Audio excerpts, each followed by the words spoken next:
Kas nors sako, nu stebėk savo elgis, kaip tu elgis, tu matai, kaip tu elgis. Ir kaltint ant elgesį. Bet tai esmė nėra elgesį. Tai esmė nėra tik mintis. Tai nėra emocijos esmė. Tai ir įsitikinimus esmė.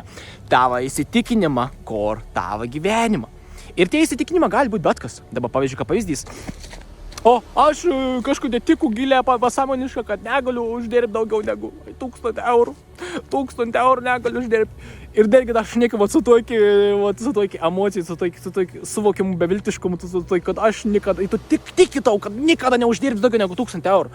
Tai ir limituojantis įsitikinimams, tai ir tiesiog tavo ego iliuzijai. Tu iš tikrųjų gali uždirbti 100 000 eurų per mėnesį, jeigu labai nori, jeigu tu tavo tiki.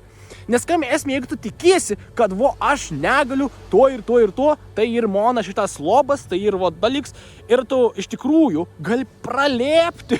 Ten tas kopėčius, tesas, bet tu sukuri lubas, katros ir, what the fuck, negali šitas, žiūrės ir siena, viskas, nebemėginsim daugiau nieko, čia ir mano limits, aš negaliu būti geresnis už kitus. Kiti žmonės gali būti milijardieriai, gali būti ten milijonieriai, tūkstantieriai, ten ką nori vadinti, turėti daug pinigų, kad galėtų geresnį gyvenimą. Bet aš tik tas 1000 eurų per mėnesį galiu uždirbti. Ir aš to susitaikau, nes aš tiesiog nežinau, aš viskas, nuo pat vaikystės man tėva tokiai buvo, aš irgi toks esu, aš nieko nekėjęs viskas.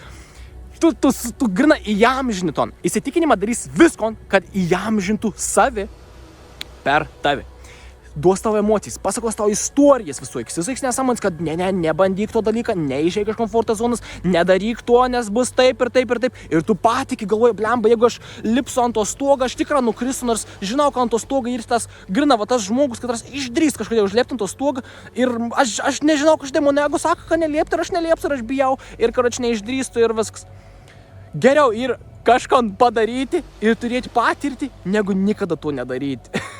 Aš nesakau, čia dabar eikit, lipkėt ant stogą. Čia kaip pavyzdys, kaip analogija, tiesiog suprast, kad jeigu ir kažkas, ko tu iš tikrųjų gali padaryti, bet tavo ego sako, kad nedaryk, tai ir motyvacinis mechanizmas, kad jis darys visko, kad tu judėtum ten, kur ants galvoji, kad tau ir geriausia, nors iš tikrųjų labai dažnai. Tai nėra tiesa, tai yra tiesiog tavo ego iliuzija.